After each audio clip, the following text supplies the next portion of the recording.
Let me hit the right button.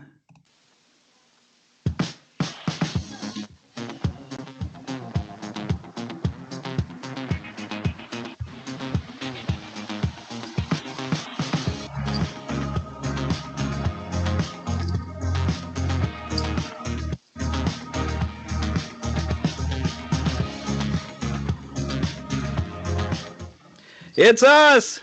Let me get back to where you can see us again. I got to stop sharing the screen. There, now you should be able to see us again. Here we are. We are back. We're doing a video. Okay, so this is going to seem live because this will go up live and it'll be premiering on YouTube. And if you're just hearing the audio version of the show, then you can just get the audio and then enjoy it. But we're going to do our year in review. Wait. Aren't we live right now? Not quite. Well, you and I are alive. But I'm recording this and I'll put it up on YouTube and have it do an instant premiere. And so however long we go, I'll just make it to where it's going to run up until midnight my time. I figure it's easier. That way I can make sure I get the audio off of this so we can share it for all our audio people as well. I'm just saving time. I figured, I was thinking about just going completely live, but it's like, well, I haven't had time to really promote anything. And if I put it on early. But anyways. Yeah, I'm alive. We're alive. Yes, we got through the year. We have survived 2020, which my point is not the worst year in human history. And there's been some problems with this year, truly. We'll say that. But we got through it. And I want to be able to focus on everything that went right with the year. Because a lot went right compared to what went wrong. Well, I do have to say, I did have a bit of a struggle this year, though. So did I. I watched Xanadu. Hey, yeah, I know it's not a great movie, but the music is fantastic. I'm alive. Yeah, I'm alive. ELO, baby. Yes. One of my favorites from classic rock. I love playing their music because I'm back on the job. That's been my fun year I was full-time at the radio station. And then in March, I was sent to work from home and then furloughed. But I can even find a benefit to being furloughed, which I'll get into later. I mean, granted, it really stunk. But see, it has come back around. I'm only part-time, but I am back at the radio station again. So I've come full circle, mostly. I'm still having to fill in the rest of my hours of the day to make sure I'm making money. So, but at least I feel like I've made progress. I'm good working it back around. Because this year's been rough on everybody. A lot of us lost our jobs, including me.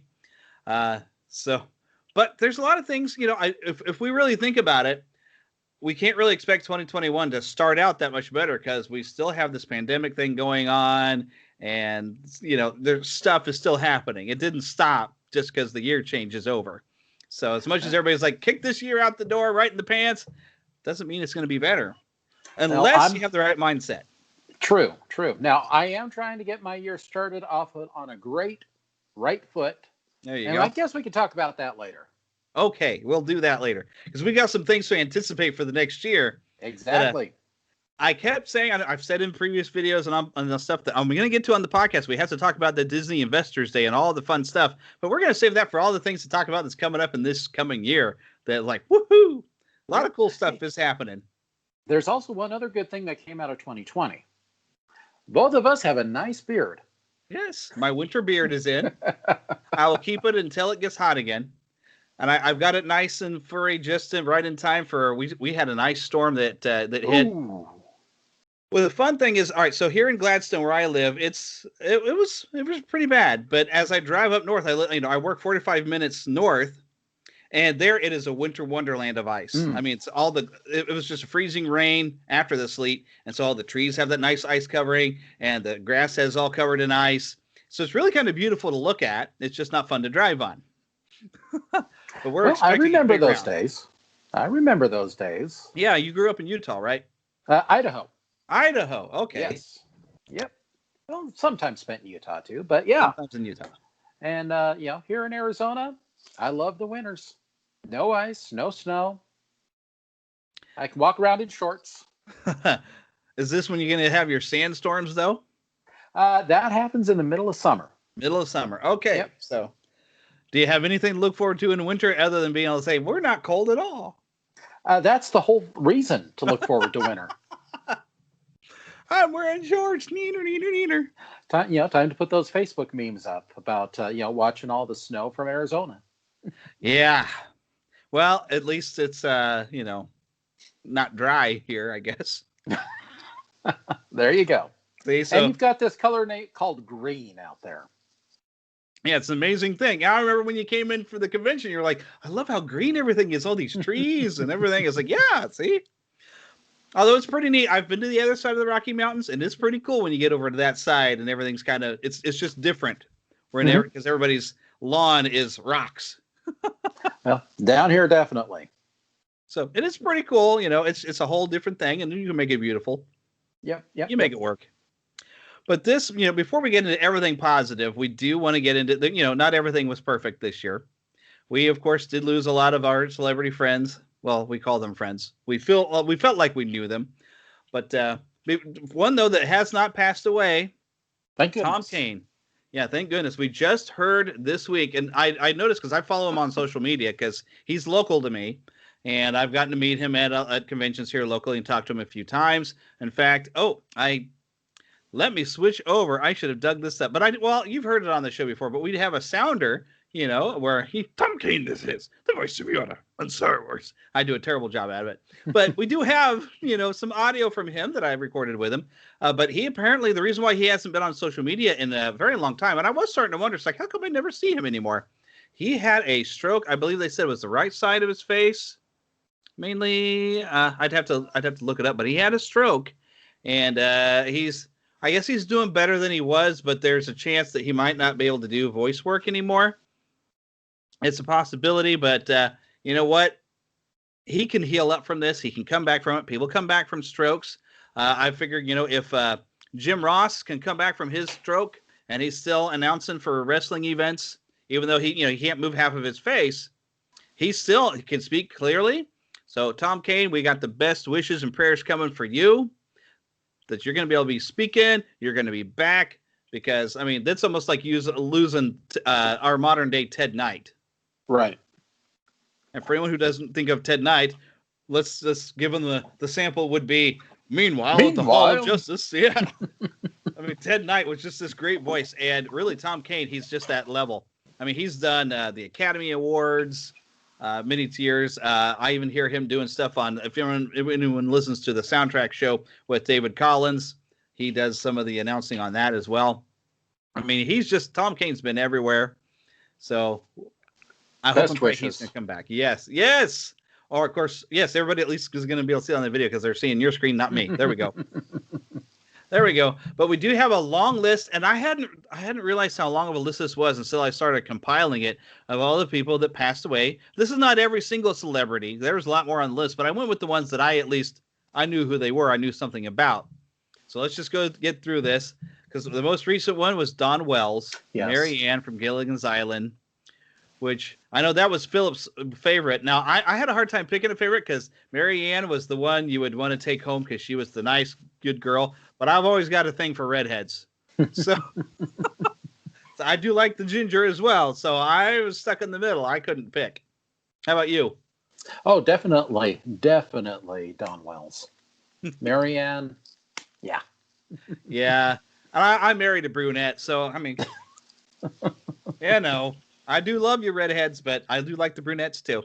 Plus, I think, Dawn Wells, didn't she have blue eyes? And blue eyes with dark hair is just gorgeous. Mm-hmm. So, oh yeah. And she can make a coconut 3,000 different ways. There you go. And of course, if Casey Jones always said Professor and Mary Ann all the way. Although Donatello says Gilligan was her main man.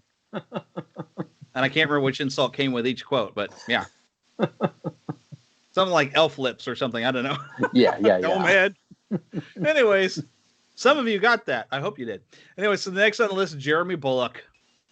The original Boba Fett. Yes. Although you didn't actually hear his voice in there, but... Well, but you do get to see him. You did? You get to see him. As one of the Imperial officers. Oh, yeah, that's right. I don't know if I've ever spotted him. I need to look for him. Yeah. He's there. One of those other guys that are always masked that you finally like, hey, look, we can pop you up somewhere else and no one will ever know. Oh, yeah. So like getting to see Warwick Davis in episode 1 where he got to be there and have his face showing. As Weasel, yeah. Like, yay, it's you. So after that, I have to mention this up because Philip and I found out about his death while we were actually recording. But Kobe Bryant, I'm not a big basketball guy, but I mean, you knew his name. That's like knowing who LeBron James and Michael Jordan and Larry Bird is, really. So we knew who he was. Chadwick Boseman. Now this was a big one. Because he was a fantastic Black Panther. And as much as I like the fact that they're going to try to keep going with Black Panther series, and I'm excited to see what they do, it's just not going to be the same. He was so great. And I didn't realize I'd seen some other stuff like 42. I remember watching that one. I didn't realize that was him. And that's a good story with the 42 because that's one of our hometown heroes. Right. Jack Robinson. So makes me proud to be a Kansas City with the Kansas City Monarchs. So yeah, I'd forgotten that was that's I think the only things I saw him in was 42 and of course as Black Panther in at least 4. How many movies did he get to play the Black Panther in? Well, let's see. Civil War, mm-hmm. Black Panther, and 2 Avengers movies Infinity at least. War. So yeah, so just as I think I heard something that he has filmed some other stuff for an upcoming movie already. Interesting. I thought I heard something about that. So they still have some footage of him they can use. So I hope that's true. But I do recall hearing something about that. Like he's supposed to be, I want to say the next Thor movie he's supposed to pop up. But don't quote me on that. But I thought I heard something about that. Yeah, I honestly don't think that they're ready to even film on that. So I thought they had already had it filmed and were ready to go. Maybe it's one of the... Maybe it's one of the Disney Plus series or something. Well, there's Black Widow. There's Eternals coming up. There's a lot coming. We'll get into that later. But moving along, Alex Trebek, another recent one. I didn't watch a whole lot of Jeopardy, but I did find it odd, and I'll jump down to him and Sean Connery passing away that close to each other. Yeah, within a week. With having seen the Celebrity Jeopardy parodies on Saturday Night Live, where they had this grudge thing where Sean Connery was always insulting Alex Trebek. So it was funny that they kind of went together because I wonder if they had ever met at any point in real life and could laugh about what Saturday Night Live was doing to them, Yeah. Well, they've got that opportunity now. Yeah. So then Charlie Pride. I think you were more familiar with Charlie Pride than I am, because I think you posted something about it, didn't you? Oh yeah. I mean, my family my family growing up, all we listened to was country, and of course, Charlie Pride was on the radio station. So Kiss an Angel, Good Morning. I think that's the song I can think of that I knew of Charlie Pride was Kiss an Angel, Good Morning. And Elijah. He did that originally? Yeah. Well, I don't know originally, but he did do it. Oh, because I've heard Ronnie Millsap do that one. The Elijah, the poor old wooden Indian guy, right? Yeah. Wow. I didn't know Charlie Pride had sung that. See, now I got to look it up. Okay, because I love Ronnie Millsap. We used to have a bunch of Ronnie Millsap tapes, and we had a live Ronnie Millsap, and he sung that song. So, all right, but moving along, it's another Star Wars loss for the year, David Prowse. Yeah. I remember a couple of years ago when he announced that he was no longer going to be able to attend conventions, and I figured, this is close. This is we're not going to have him for much longer. Yeah, and not just for being Darth Vader, but he was well known for playing like this safety superhero on British television, teaching like crosswalk safety and stuff. So right. So he was larger than life, and I love that some photos that I've seen of him. You'd see him standing around with his hands kind of on his belt, just like you'd see Darth Vader standing around, and like, oh, that's so awesome. So that's just as big as when we lost Peter Mayhew. I guess a couple years ago, yeah. Because Peter Mayhew, just the way he carried himself was so much Chewbacca. So we've already mentioned Sean Connery. Yep. Yeah. So next, Eddie Van Halen. This was big on all of us people that are around our age because okay, I don't know who you would say is better between Eddie Van Halen or Jimi Hendrix, but come on.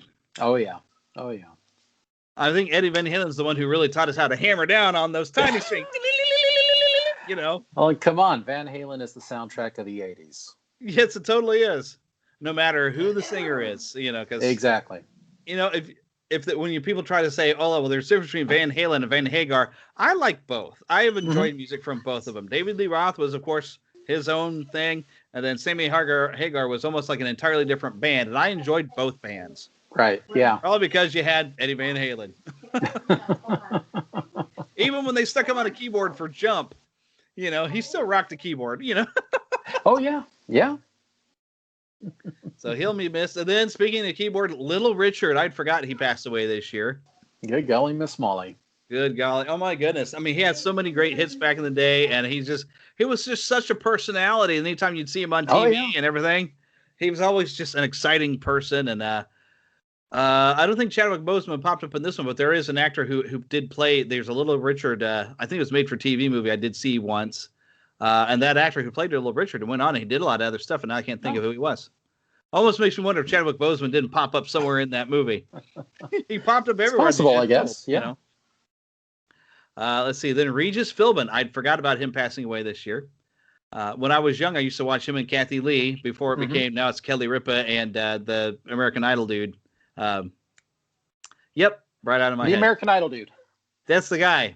He's Kelly Ripa now. But Regis was also a staple at all of the Walt Disney World parades that they would televise. Yes. I mean, he was the epitome host. Epitome, is that the word I'm looking for? Consummate, I think, host. There you go. And now, like, kind of Tom Bergeron is now, he is like the ultimate host for doing anything for a Disney television show between Dancing with the Stars, although he left AFV because he was getting too busy. And now I love we have Alfonso Ribeiro on AFV. I love him to death. I mean, it's just great. So, but Tom Bergeron is just like a perfect host for stuff, and he's like the new Regis Philbin. Right. The next on the list, Grant Imahara. Yes, from Mythbusters. And Lucasfilm.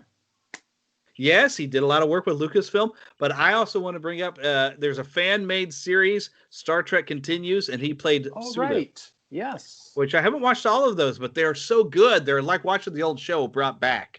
And it's fun to see Grant Imahara in there as Sulu. And then this, we'll take personally, Wilford Brimley. Yes. Because, I can relate being diabetic. Me and my diabetes. And I took what he said because he was always doing the Quaker Oats. I do eat oatmeal for breakfast because it is actually really good to keep my blood sugar under control. So, well, as long as you don't turn into a thing. Or a cocoon. Okay. Sure. I don't think I ever saw the thing, but I did see Cocoon. There you go. Well, the next person on our list here is Kelly Preston. Oh. Definitely a Disney connection there. Sky High with Kurt Russell. Yep. I don't know if she did anything else with Disney that I can think of, though. Nothing's coming to the top of my head, but she was married to John Travolta.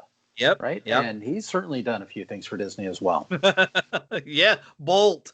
Yeah, Bolt. Yes. So, and that's what poor John Travolta just had a rough few years because he just lost his son a couple of years ago, and then now his wife passed away. So, it was nice seeing him this year in that Christmas commercial where he's playing Santa with Samuel L. Jackson. Have you seen that? I missed that one. Oh, it's so great. Look for it. It's almost like a Pulp Fiction reunion, and especially because Samuel L. Jackson's telling him about his, asking what's in his wallet, as usual. But when he tells Santa, John Travolta Santa, of this wonderful thing you can get on his credit card, he asks Santa if he can get off the naughty list. And John Travolta Santa says, "Have you gotten off the naughty words?" It was a great commercial. You might be able to find it on YouTube if you didn't get to see it. It was usually on during football games is when I'd see it. It was a fun commercial. But moving on, Jerry Stiller, father of Ben Stiller. I think most people are going to know him from Seinfeld. Mm-hmm. But I remember seeing him in a lot of different movies. And he did a lot of work with his son as well. Yes, he did. He was a very funny guy. Even his wife was funny. I can't think of his wife's name. She was on a lot of television shows as well. Yeah. Which she's still living, I believe. Yeah, I believe she is. Yeah. She still lives. And she did a lot of, 80s television, 90s television. You'd see them pop up. Movies. They were just, funny old people, Yeah. And he really was. And then the next, Ian Holm. Oh, yeah, Bilbo. Bilbo Baggins himself. The original Bilbo before they passed it on to, I forgot the guy's name who did the Hobbit movies. And now I blame Martin Freeman. Martin Freeman. But the first time I actually remember seeing Ian Holm and knowing who he was in The Fifth Element. Mm-hmm. I didn't know that was who he was in The Fifth Element, but I saw it first. And it wasn't until later I was like, oh, the guy in The Fifth Element. And then he also is in, I don't think it's Jesus of Nazareth, but he's in one of the old television biblical epics. I think it is Jesus of Nazareth. Could be. You can see him. I can't remember who he plays. He's somewhere in King Herod's court, I think. I can picture where I remember seeing him, but I can't think of who he was supposed to be. But yeah, Ian Holm actually did a lot of stuff. Oh, yeah. I think he even did some voices somewhere, I think. He might have done some work for Disney. I should have looked that up before we started, huh? That's what I get for not paying attention. Oh, another person who did an awful lot of work was Max von Sydow. Yes. Is it Sydow or Sydow? I never know how to say that. One or the other. Either way, he was in a Star Wars movie. I mean, come on. What more do you need? Other than at least Ming the Merciless. Playing Jesus Christ himself, even. Yep. So, what a weird thing to go from playing Jesus to then playing Ming the Merciless. Yeah. I mean, he was in everything, and I love that he got to do a Star Wars movie before he passed, even though it's a small part. But he was in there. At this point, everyone's going to be in Star Wars. Right. Even Daniel Craig has a small part in the Star Wars movie now. Too true. Very true. So, but Fred Willard, that one hurts. Yes. Even in Pixar films, he's in Wall-E. Wall-E. I think he did it, didn't he? Did he do 2 Pixars? Nothing's coming to mind for another film. Because I thought he voiced another character somewhere. I should have looked that up too. But Fred Willard, I mean, he was everywhere. Even in Chuck. He's in some episodes of Chuck. He was Captain Awesome's father, I believe. He was just so funny, and he just had this quality of friendliness and geniality. If he ever played a villain, I would never be able to watch it. It wouldn't make sense to me. But one thing he liked, did he ever own a chicken restaurant? I don't know. Well, you know who did. Who did? Kenny Rogers. With Kenny Rogers Roasters. Really? Yes. I didn't know that. Oh, my goodness. But Kenny Rogers, we lost him this year, too. We did. And we had, when I was a kid, an 8-track tape of Kenny Rogers. Ask your parents, kids, what an 8-track is. Maybe even ask your grandparents. I'll do you one better. We had a collection of LPs. There you go. This lady, and I can't think any other words because I don't remember them. But then, of course, everybody knows The Gambler. Oh, yes. And Islands in the Stream with Dolly Parton. I mean, come on. Kenny Rogers. Well, yeah. Well, and I always go back to Ruby. But, in fact, one of my favorite Kenny Rogers performances is him not performing Ruby. He's with Lionel Richie, who is the one performing Ruby. Wow. Which he has an interesting take on it. I'll bet. I'll have to listen to that one. Something else to look up later. But before we skip too many people down here, we had, and I guess it's Neil Peart. I've heard some people want to say Neil Peart, but I think it's Neil Peart, drummer for Rush. That was a big deal. Boy, and he passed away. A lot of music fans just melted. Oh, yeah. To have him and, maybe somewhere he and Eddie Van Halen are putting a band together, There you go. There you go. Because I didn't really think he was one of the greatest drummers of all time, but a lot of people say he was. So I believe him. Because, Rush music, I was never really a big fan of Rush, but you've heard the songs everywhere, especially. Oh, yeah. I work in a classic rock station. Yeah. And I mean, it did have Rush had a definite style about them. So they did. Well, then moving from there, Rocky Johnson. Yes. Which most people probably know him as the father of Dwayne "The Rock" Johnson. But he was a wrestler back in the 80s. He was there when Hulk Hogan first won the WWF championship, and he was there dumping champagne on his head. And if you think The Rock was in good shape, you should. His dad was buff like crazy, man. So I don't remember a lot of specific matches because I was really little at the time when Rocky Johnson was wrestling, but yeah, he was a good-looking dude. He was buff as heck, man. So you can see where Dwayne got his looks from because Dwayne's a good-looking dude too. Oh yeah, he really took after his dad. But after that, oh, this one hurts too. Kirk Douglas. Yes. Well, and he lived a good, long, full life as well. Yeah, he did. Wow. But I'm always going to love him, probably best. I mean, granted, he's been on so many Westerns, but I still, after you see 20,000 Leagues Under the Sea, he's so great in that one, getting to play his typical tough guy role, but has the only real song in the movie, and True. it's one of the best songs. It's a great one. There's Mermaid Tilly. I forgot all the lyrics, but yeah, the Whale of a Tale to tell you, lads, and a Whale of a Tale or two. It is such a great song, and it's so iconic to me, at least, and I think to a lot of other people. And who knew that Kirk Douglas could sing? There you go. I'll bet he surprised even himself. He might have, but he's just great. He's just great, and so he'll be missed. And this one kind of got to my childhood. Fred Curly Neal. One of I don't think he was one of the original Harlem Globetrotters, but to me, when I first heard of them, and they were on cartoons with Scooby-Doo, yes, Curly was there. Yes. So I hadn't heard from him in a long, long time. But when he passed away, I was like, oh, right in the childhood. It's still very iconic. Yes. And then John Huber is very recently. He was a wrestler. He was one of the Wyatt brothers here recently in WWE. He was a champion over at AEW, apparently. I haven't watched a lot of wrestling here lately, but it was kind of surprised. He was only, I think, did they say 41 or 42? I mean, that's younger than me.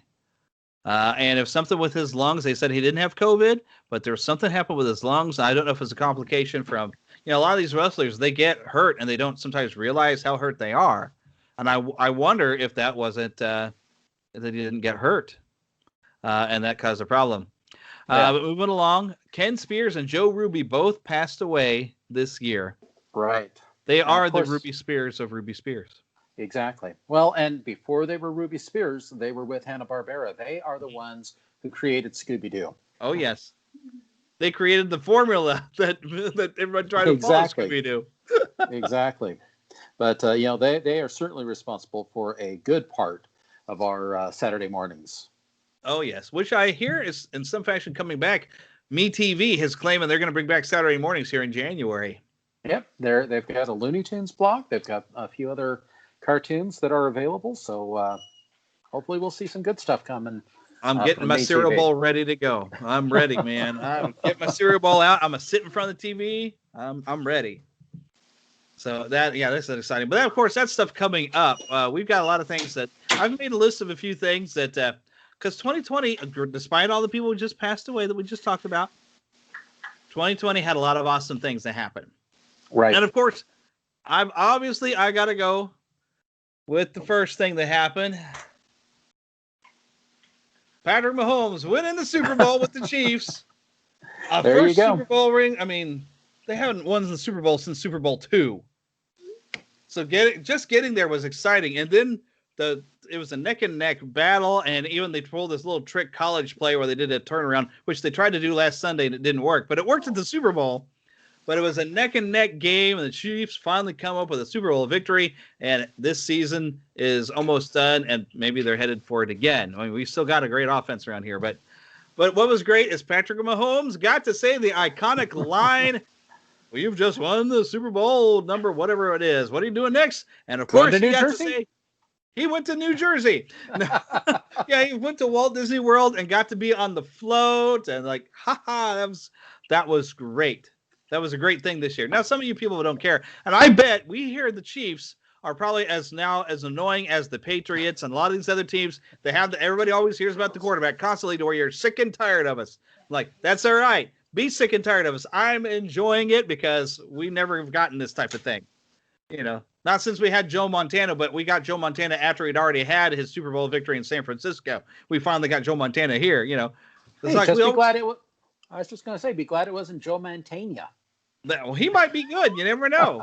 He might be good. But it seemed like we always got players after they had already had their great time at another team. They're like, I got a few more years left in my career. Let's come to Kansas City. But everything just finally came together here, and we're enjoying it, and we don't care if you're annoyed by us. We're playing. We're having a good time in Kansas City. Join in the train. Have some fun with us. Oh, good. Another thing that happened in February, Sonic the Hedgehog movie.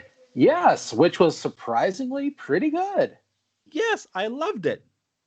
And also, Hmm? I was just going to say, it is a very good example of how the fans speaking up can affect some change. Yes. As you might remember, the original design for Sonic didn't look very good. It was a little creepy. They gave him human eyes. Yeah. And within a week of that first trailer being released, the director came out, said, you know what, you're right. This doesn't look right. We're going to go ahead. We're going to make some changes. We're going to take it back and we'll see what we can do. And they brought back a Sonic that's much more faithful, look-wise to the games. Oh yeah, they even went with like kind of the big cartoony eyes, and they made it Right. work. And I like that. They had for something like Sonic. I think they've proved that if you just go for it and present it the way it should be, the way people know it from the games, it'll work.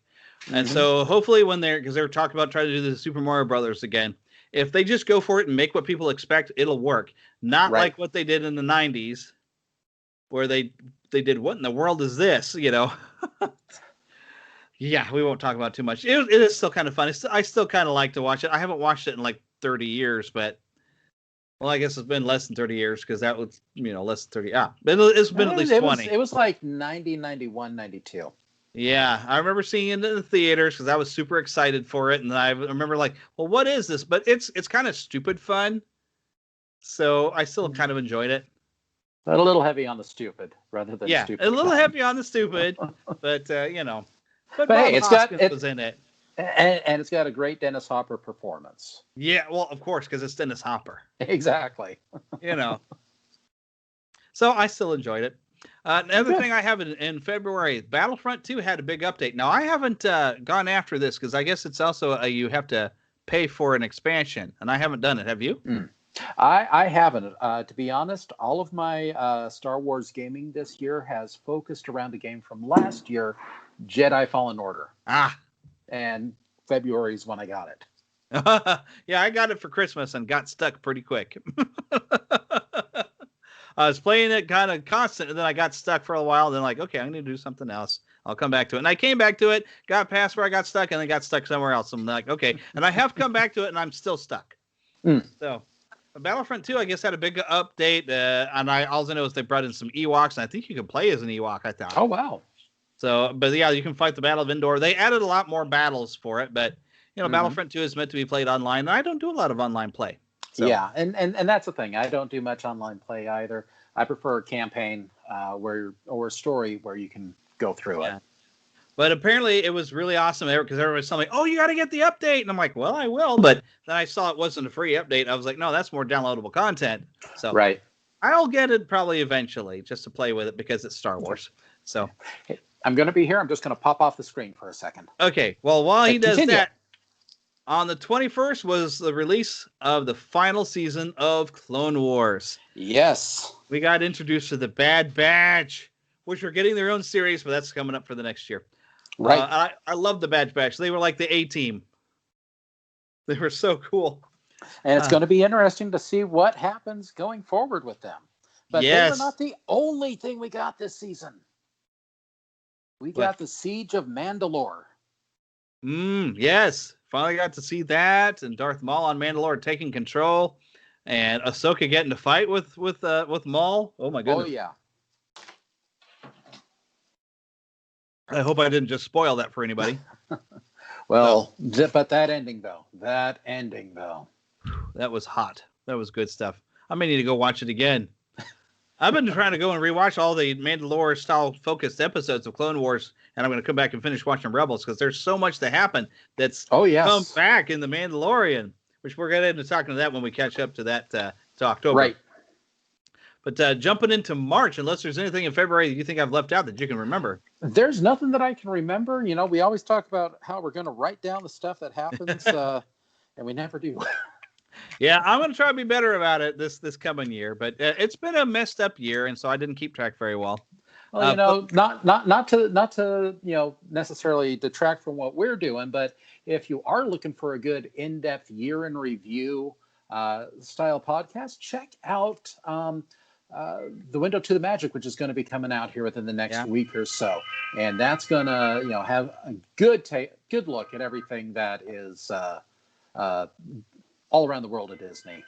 Yeah, which was kind of rough. What is that noise? Are you playing Oh, with your that's. lightsaber?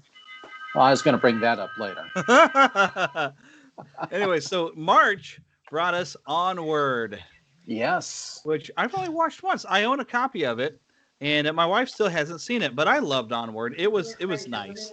I really liked it. I'm the oldest of three brothers, and while we haven't lost our parents, the storyline is still something that I could really relate to. Especially going out, hanging with your brother, going out on an adventure of some kind, trying to figure out what you're doing in this rundown van. I was fortunate enough to see it in the theaters just before the world turned upside down, but. Right. Yeah, Onward. Onward. Yeah, my wife's in the room with us. And then, only to find out a week later it was going to be available for digital download. So we went ahead and bought it as well at that time. Yeah. So I went ahead. I waited for the Blu-ray. I think I ordered it through Disney Movie Club even just because because they released it early. I'm like, I want it. Yep, and I even have, I should have brought them up here with me, but I have some of the McDonald's toys. I didn't collect all of them, but I got some of them. Because I collect McDonald's toys sometimes when they're Disney. So that's actually all I have for March, because March is also the month that I got not furloughed, but I got sent to work from home, which began where I had a lot more time to sit and play some games, which leads me into April. Well, before we get to April, though, I did have a wonderful experience in March when I got to ride Rise of the Resistance. Nice. Yeah, that's something I didn't get in. I didn't get a lot of park stuff in here. Rise of the Resistance just opened this year, didn't it? Yeah, well, yes, back in January. It opened up in December in Disney World, but in January in Disneyland. And of course, with the parks being closed, it's made it a little bit more difficult to see and participate. But March also saw the opening of Mickey and Minnie's Runaway Railway, which we can discuss when we get to October. Yes, don't let me forget we got to bring that up. Yes. But so I'm going to start something up here to play, and so I'll start sharing screen here in a little bit. So do I need to get some mana? Yeah, get some mana, because kind of a big thing here. Let me pull up the shared screen here. Share screen. I don't want to share the sound. Let's share the Windows Media Player. Here we go. And I had, ever since I heard of it, I had been looking forward to this. I can't find the right button. Here we go. There you go. So I'm going to mute the sound so I'm not hearing it either. But the Final Fantasy VII Remake came out, and I had it reserved. I went ahead and I bought the full tilt copy, man. I got the big case with even the metal case that has Sephiroth in flames on the front. So it came with a miniature version of the soundtrack. It came with a book of artwork. And then the nice thing is in April, I was furloughed, so I had nothing to do but sit at home. And thank God for this first stimulus package, because that was how we were able to stay afloat. I was able to collect unemployment, and I was still looking for some sort of work, but it gave me time to sit at home, and I played the dickens out of this game. I went through it. I did it on normal, and then I did it on easy just to build levels up so I could come back and do it on hard. I've nearly platinumed that game, and I'm actually, when I was making a video to recommend it as a Christmas sale, I started playing it again, and I've actually picked up a couple more achievements that I hadn't done, so I've got a couple more trophies. Well, good. So I might try to platinum the thing, although I missed one of them. There's like this motorcycle section that you have to get appraised for your driving, and I didn't succeed at that. So I can come back and try that again. But if I manage to get there's like only one, I got to get Cloud's third dress, and I'll get another trophy for that. And then I got to get through a little mini game with Tifa that was a real pain in the neck. But if I can get those, I can actually get the platinum on that thing. Okay. So it was such a godsend for me, because it took my mind off of my troubles and gave me something to obsess over. I even ended up, when they released a full soundtrack of the game, I could have bought it directly from Square Enix and got like hundreds of dollars for this set, but I just bought it off of Apple iTunes. I think for like $20 I could get a completed soundtrack. So I've got it digitally instead of getting hardcovers, and they had a really nice set you could get from Enix, but I didn't have that kind of money. So I was like, you know what? I want the music, because the music is fantastic. I got to say, the composer of these games, he is like the Japanese video game version of John Williams. I mean, the music is just so iconic in the Final Fantasy series. To hear it fully orchestrated. Oh, it's fantastic. Quite the thing, yeah. It's just wonderful, a fantastic game, and that made my year.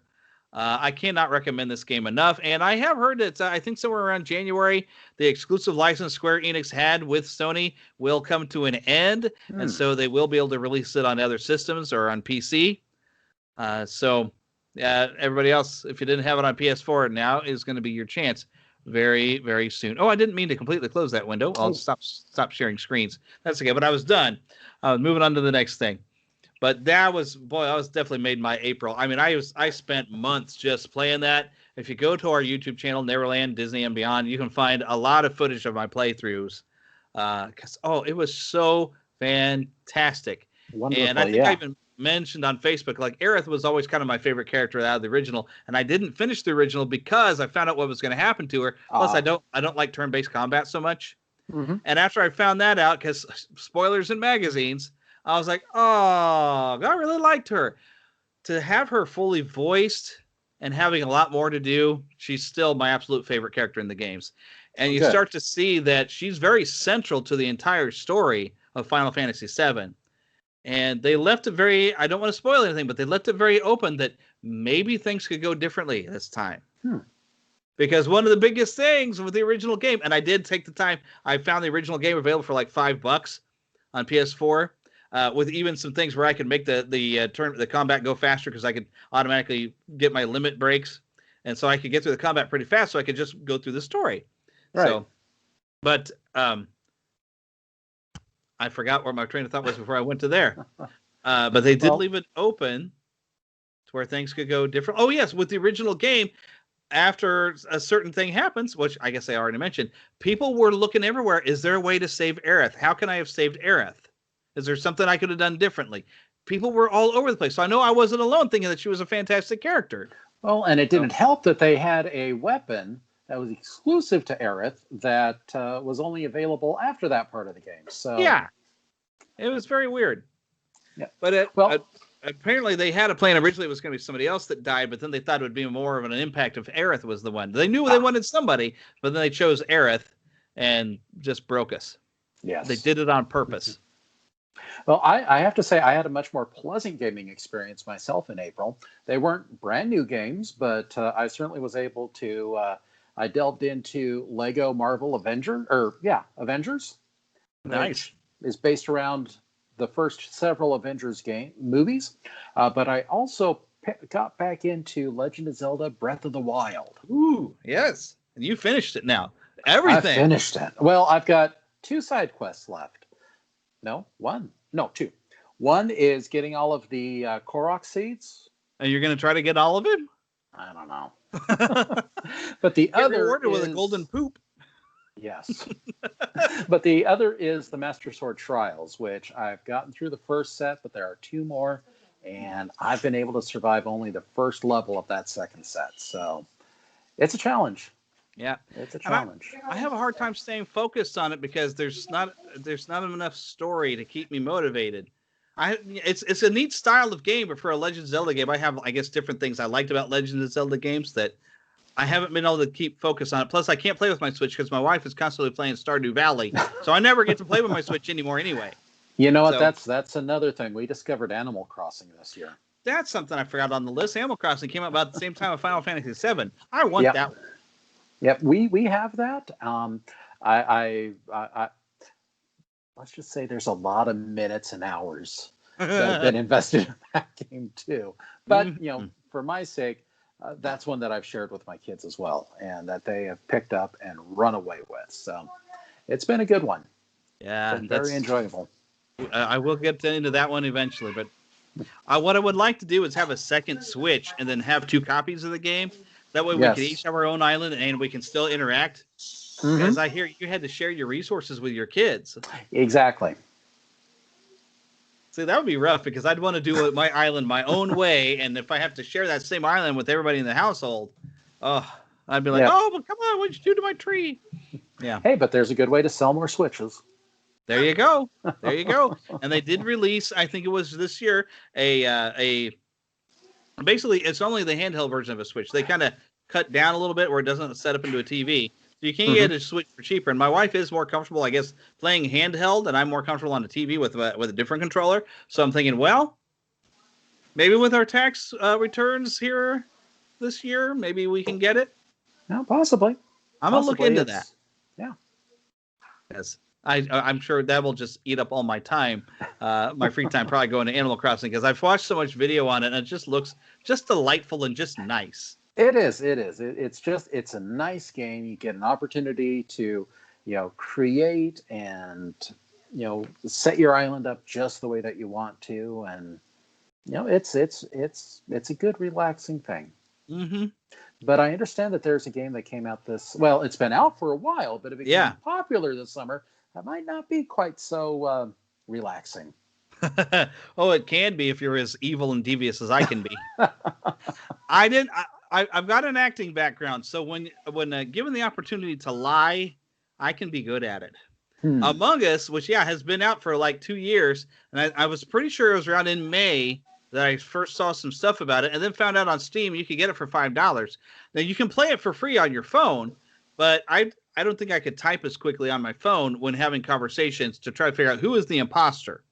And if you have not seen anything or know anything about this is basically, imagine you're on a spaceship and everybody's got jobs to do on a spaceship, but one of you on the ship, at least one, if not 2 or 3, is an imposter who can murder you, sabotage, and just wreck your whole day. But you get to come together and try to figure out who that imposter is and eject them off the ship. It's like a digital version of the game, the party game Mafia. Mafia or Werewolf plays the same thing, different names. Which there are actually now video games that are kind of that. There's like a village one where everybody who plays has a different role in the village, but somebody is a werewolf and stuff like that. So yeah, it's kind of like that. But where my deviousness comes out is the last time I was playing, we had voice chat on with some people, and I have video of this on the Neverland page on our YouTube page. My acting was able to come out, and I twice got a guy ejected. One time I thought he maybe was the imposter, and I was just wrong. The second time I was the imposter. He had me dead to rights, and I convinced everybody to eject him. And I kept going, and I won as the imposter. I am evil on that game. But mainly if you get to hear me talk, because typing I'm not as convincing, but I can act. And I'll turn it right on, and you'll never know.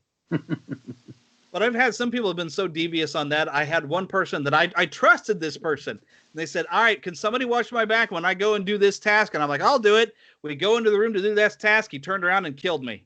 I was like, no. So I've also seen some people cheat. I was live streaming one time on our Neverland channel, and somebody who was watching me play live got into the game with me because they could code their way in, because it gives you a code of where everybody's game is. So he got in to play with me, but he saw that I was the imposter, and without giving any reason, just told everybody, trust me, we need to eject him. And we ended up kicking the person because we're like, well, you have nothing to go on, and you're really being weird. And I figured, oh yeah, he's cheating. He's watching me live stream. So never live stream that game with anybody who can join the game. I still see some people do it, but it's not a good idea because people can watch you online and figure out who the imposter is. If you're the imposter, the streamer, they know. So people started cheating all over the place on that. Which, like another multiplayer game at the Fall Guys. I never played this one. Yeah. But I heard people found ways to be annoying and cheat on that, and so now it's driving some people nuts so they don't play that anymore. But I never did get around to that one. I don't know if that costs money or not. Yeah, I think if I can play it on Steam. Yeah, I think you have to pay up front for it. I don't believe it's a free-to-play game. Yeah, I might look into it one time and play it on Steam, but I'd rather have a controller. Well, I can play it with a controller on Steam. So I think it's available on the PS4, but I don't play online on my PS4. Well, I would think that, playing a game like Among Us, it's all just keystrokes and whatnot. But, when you can really get in and punch someone, put a little bit of force, strike hard, strike fast, have no mercy. That's right. Because in June, Cobra Kai came to Netflix. Yes. And it suddenly got more popular than ever. I mean, I had my ways of watching it on the YouTube. But getting to sit on Netflix and sit there and watch it again, and all the people who finally got a chance to see it realize this is a great show. Yes. Although there's a few I would call little bit past PG-13. That Yeah, carved up a few moments in the first season that I don't think were necessary because I don't think it felt part of the spirit of the original movies. Yeah, I was sharing the series with my parents and forgot that those couple of moments popped up.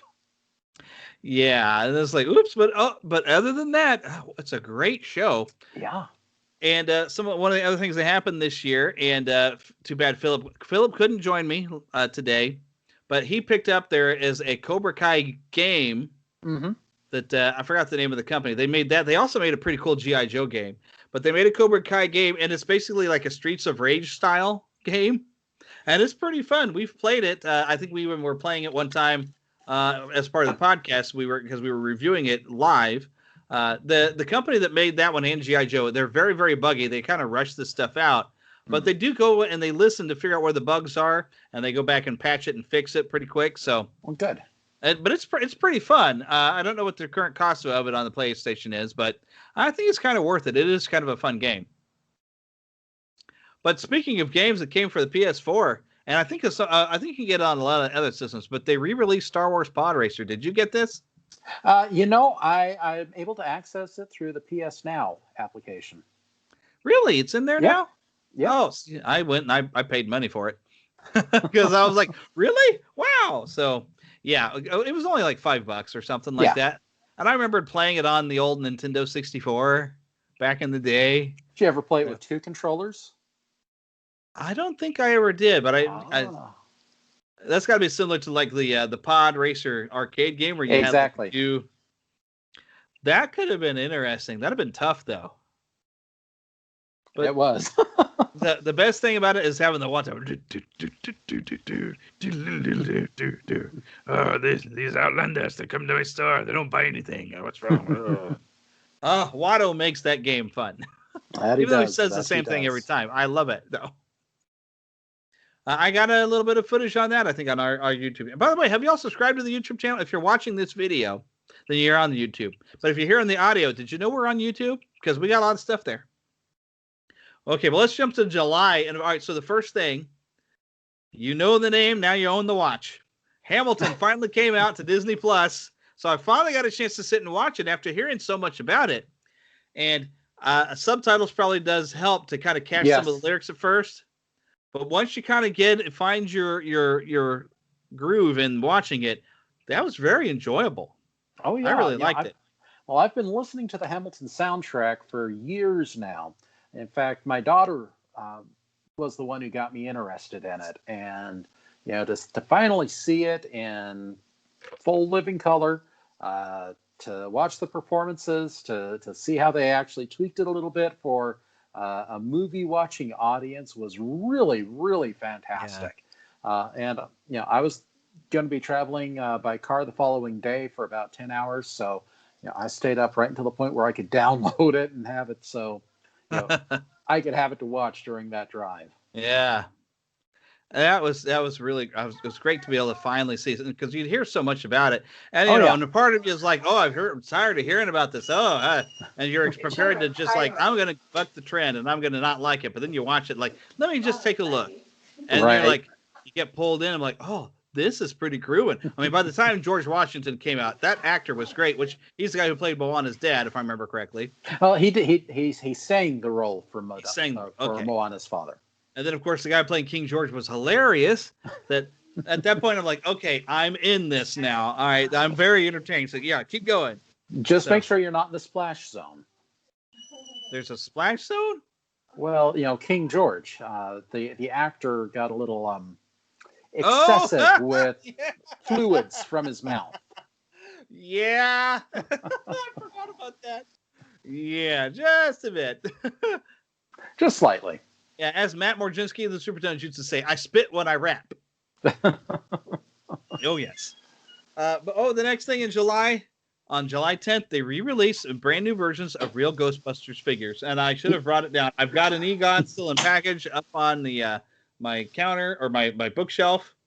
I should probably pick up some of the other ones. But there's some other figures that took my time. We'll get to that when we hit October. But it's just awesome how close they are to the original figures. Yeah, but the Origins ones are close, but the real Ghostbusters figures are the same figures. It is fantastic. They even come with a little ghost. I think there's a little difference on the packaging that they pointed out, where it doesn't have the phrase "We ain't afraid of no ghosts" because there turned out to be some copyright or something. They didn't quite get cleared. So the packaging's just a little different, but these real Ghostbusters, it is the same figures. They just remade them. Now it's not exactly Kenner, but Kenner was bought out by what, Mattel? I'd have to get it. Yeah. So I think Mattel has been big on. I mean, there's even new GI Joe figures that are remaking their old ones. But there's another set of figures we'll get to in October that are a little different from the original, but are fantastic. But then August, Bill and Ted finally faced the music. Finally. And I got to go out to a drive-in to watch this, and I hadn't been to a theater since Onward at this point, I guess. But yeah, because I don't think there was any movies after Onward that I got a chance to go out and see because the world went upside down. Did you get a chance to go out to a theater to see it, or did you watch it at home? No, we watched it at home, but I bought it through Apple, and wanted to make sure that I had that. I love the first two movies. They're just the right blend of the things I enjoy about the 80s and 90s, and I was really looking forward to what this new movie had in store. Yep. And it was just fun and nice. It was exactly just, the nostalgia. Just kind of, it was a warm, fuzzy movie. Exactly. It wasn't as good as the original, but it was good. Right. Yes. You're never going to top the original. No, you can't capture that magic. Or that lightning in a bottle twice. But still, definitely enjoyable. Definitely a fun, hour and a half. It was totally excellent. Oh, totally. So Party definitely on. Definitely not a bogus movie. Now I still want to see my Wayne's World meet Bill and Ted. Come on, somebody's got to make it happen. Get Mike Myers on the phone. Get Mike Myers and Lorne Michaels on the phone and say, "Hey, look, Keanu's a bigger star than you are. You want to be in a movie with Keanu now." There you go. He will get totally John Wick on you if you don't do this. I'm telling you. Of course, I guess Keanu's going to be busy because we have heard Matrix 4 is happening now. Yes. I don't know how that's going to work, but okay, I'm in. But September now rolls around, and the only thing I really remembered about September is I've never been to Batu. You've been like 3 or 4 times now. Yeah. Been a handful of times. I've been virtually on The Sims 4, which I don't know. I think I even said I don't know if it was worth paying the extra money to get the Star Wars expansion on The Sims 4, but it's kind of cool that you can get Star Wars stuff on The Sims 4, and you got a virtual version of the whole Batu in the park, even with having one bathroom that is far away from anything that you're going to do. Anywhere that you would eat or drink something, the bathroom is on the other side of the park. I'm like, they must have done exactly Disney style. They did. So, but it's kind of cool that it came out, and it gave me something to do for a little while to fool around with. I haven't done everything in it because it's too much. You're still just playing The Sims. And I wanted to have more interaction. I wanted to fly the ships instead of just my sim kids to go and do it themselves. I wanted to do it. And I'm like, oh, this is disappointing. I'd have more fun if this was a Lego Star Wars game. Well, and there is a virtual reality game now that takes you to Batu. Really? Yeah. I can't remember the name of it. Oh, no. there is a virtual reality game headset and all of that where you can go and you can interact with the people, or not with the people, but with the citizens of Batu. Nice. You can actually go in and you can see Mubo. You can, converse with Balkondar. There's a bit more interactivity than, what you're going to have with The Sims. Nice. And I did see, though, R2-D2 apparently is wandering around Batu now. That happened this year. I remember. I don't remember when that happened, but they have an R2-D2 that's supposed to be roaming around. I know they have one on display, but if I see them, I'll definitely get a pic. So I remember when I was going over our Facebook page. I remember that news story. I think that might have started in the fall, but they had an R2-D2 that would actually roam around the park. Now they probably have. I don't know if they have somebody being C-3PO or something with it, but. They probably, they're keeping an eye on it to make sure nobody does something, exactly too much cause of trouble with it, because it probably works a lot similar to who's the talking trash can that used to be there? Push. I bet it works similar to Push, where somebody is somewhere, has the control and keeps an eye on it, make sure everything runs fine. But But when I was looking back to research stuff, I remember seeing that. I was like, R2D2 is wandering around the parks now. How cool! Well, and it would fit right in because Rey and Chewbacca, as well as Kylo Ren and Stormtroopers, they are still out and about. You can still see them. You might not be able to get up close and personal to the face characters, but the Stormtroopers are definitely on the march. Yeah, and I wonder if that's why you have a hard time maybe finding R2D2, because I wonder if they've tried to tuck it away because they don't want too many people touching it. Because what if somebody passes something? They're probably, because how cool is it to have, they can have a free roam at R2D2, but then suddenly like, maybe we don't want to have everybody touching it just in case. Quite possibly. Yeah. Just in case. So, all right, let's get into October, and I'm going to get up for a second. Okay. And you're going to entertain the people. All right. Well, October for me meant it was my opportunity to go back to Walt Disney World and to visit Batuu. And we did talk about this a couple months ago, but one of my favorite memories is getting a little something. Oh, yes. That happened in October, didn't it? Yes. Indeed. Speaking of and again, that, the entire lightsaber building process is still, it's so incredible and indelible. How they go into it and tell you about the history. And again, it's something that, like another event that came a little bit later this year, it's something that for me was very personal and did bring me very, very close to tears as this other event a little bit later this year. Yeah, and use gift cards, collect gift cards. Yes. Because it works. You can use gift cards to get your lightsaber. And they'll accept them on Batuu. Yes. But one thing that by the time we were starting to get into the fall, I was starting to get stressed out because the unemployment benefits were run out. I had to make sure I was working. And I did start working in the fall, but I was working part-time, and it was kind of a stressful time. But now it said the wave one is supposed to come out in October. I thought I started getting them a little sooner than that. But when I was a kid, I never had He-Man of the Master Universe Origin figures. Came out October 9th is when I was finding it. I actually never had He-Man. I had a Skeletor, a Man-at-Arms, a Tila, and then later I did get an Orko. So this was special to me that they released these. And because Matty Collector had a habit, they kept releasing all these different Master Universe toy lines that were $50 figures. And they were super nice, but I wasn't going to spend $50. Especially when back in the 80s, $3. Yeah. $3. Now, I had to pay $15 for these. And this, what those of you who are watching the video can see in my hand, I'm holding a He-Man out of package. I bought 2 He-Mans and 2 Skeletors because Wave 1 has been loaded with He-Mans and Skeletors. And I wanted some that I could have. Of course, I've had these sitting out on the table. I could pose them. But I kind of wanted to have them over here on my desk because I fiddle with things on my desk sometimes when I'm recording. But it was so cool I got it. Whoops, and Skeletor dropped his sword. Skeletor, I have a hard time keeping a hold of his stuff. When I have him pose over there, he's got his Havoc staff in one hand and a sword in the other.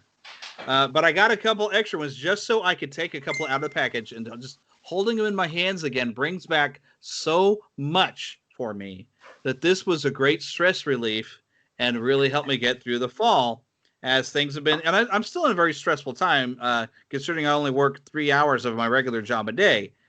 So I'm not in the greatest of shape, but holding these in my hands again takes me back to being 7 years old and watching the Filmation series back in '82, and then getting some figures on my 7th birthday. That's when I got those figures. But this has been super special. And I collected all of Wave 1, including the vehicle, which comes with Prince Adam. I forgot what it's a Sky Sled. Yes. With Prince Adam, and then Battle Cat in a large figure. And I even got Hot Wheels did a Wind Raider. It's really small, but I got that as well. But these have been so special just to have on the wall. And I've sat here at my desk when I'm waiting for video to compile or something like that. I've been doing a lot of video filming and editing, some freelance work. It's been nice to just kind of have these and just kind of, I don't know, they feel good in my hands. And if if I sit here and start fiddling around and playing with them, I don't care. I'm 43 years old. I can play with toys if I want to. You know? I know, and I need to get these figures. My very first Motu figure was Many Faces. Oh, yes. I just thought he looked so awesome. Wave 2, I believe he's part of Wave 2, coming in January. So, I can't wait, and hopefully I'm allowed to buy one. Well, if you budget out and you can set aside, so this is my money to do fun things with, and hit up a Walmart or Target. It's going to be a Target now. Yeah. So I started to collect some of the ones that are made like the old figures but colored after the Filmation series. I've got a couple of those, and I have found a website that Big Bad Toy Store that I want to hit them again because I don't. They have a She-Ra coming in Wave 3 of the Origins figures, but it's made to look like the old She-Ra figure, which to me looks terrible. But the Filmation style She-Ra that they have, I want that one. Mm. So that is on my want list. So we'll see what this year brings. So hopefully I'll be able to pick it up. I did. Although this year they also brought out the WWE or Masters of the WWE, where they kind of put out some characters as if they were Master of the Universe characters. And well, other than the fact I also kind of want to get a Hulk Hogan, but you have to buy a Snake Mountain ring to do that. But all by himself, I was able to pick up Mr. T, dressed as a Master of the Universe, and I had to get because he's Mr. T. I had to get a Mr. T figure, so he's up on my wall as well. So these really helped get me through the last of the year. Not to mention, I had to have something to do waiting for October 30th when The Mandalorian Season 2 premiered. And not only did it premiere, not only did we get Din Djarin and, well, at the time, the child back, but we got an iconic suit. We got a Krayt Dragon. We got an incredible battle. And I want to be careful I don't spoil it because I know my wife actually hasn't watched it yet. And my wife is actually downstairs right now with my sister-in-law watching season 1 because my sister-in-law doesn't have Disney Plus, so she's over there watching the first season. And I told my wife, you need to watch season 2 because I can't discuss this with you because I don't want to spoil it. So a lot of us probably watching this video or listening to this podcast have probably watched all of it, but I don't want to take the chances because holy cow, who'd have knew what was going to happen there at the end? Yeah. That was so great. And, fantastic surprises, all throughout the season with the characters that we are, some of them reintroduced to. The storyline, it seemed like it was, side quest after side quest after side quest, but they all built on one another. Yes. There were lessons and there were thematic things happening in each of those episodes, to make that ending all the more resonant and emotional. And even something from one of the video games that is now canon and has been brought into a television series. I got such a kick out of those things showing up. I won't say what they were, but I was like, oh, and they looked just like I remembered them from the old game. They were as terrible as to defeat as they were in the old game because I remember having to fight them in the game that they appeared in. I was like, how do you kill these things? And when they showed up and poor Din is trying to fight them off, I was like, you're not going to win this fight. I should know. I fought them back in the 90s. Oh, having those things show up, and y'all probably know what I'm talking about by now. If you know what I know, I mean, having those show up, and I was like, and they're just as scary as I thought they would be. Oh, well, and let's just say again, not making any, not giving away any spoilers, but the characters that appeared alongside Din in that episode, exactly. Oh, that was such a great episode. And finally, we get to match the reputation up with the guy. Yes. Mm-hmm. We see why he was supposed to be so awesome, because holy cow! Yeah, and also proved once again the Stormtrooper Arbor is garbage. Yes. Now, again, I don't want to give away any spoilers. We talked about Moana's father earlier. And Christopher Jackson was the singing voice. Right. Just, that particular actor for this particular character we're discussing was the speaking voice for Moana's father. Right. That's so great. Yes, and he's voiced some other characters that you might know. Yes. We'll just leave it at that. And it has also been pretty well impersonated a lot in other things. I don't think he did the voices in another thing, but they pretty much copied him. Whoever it is did the voices there. He also did some of the original Battlefront games. and did a really good job.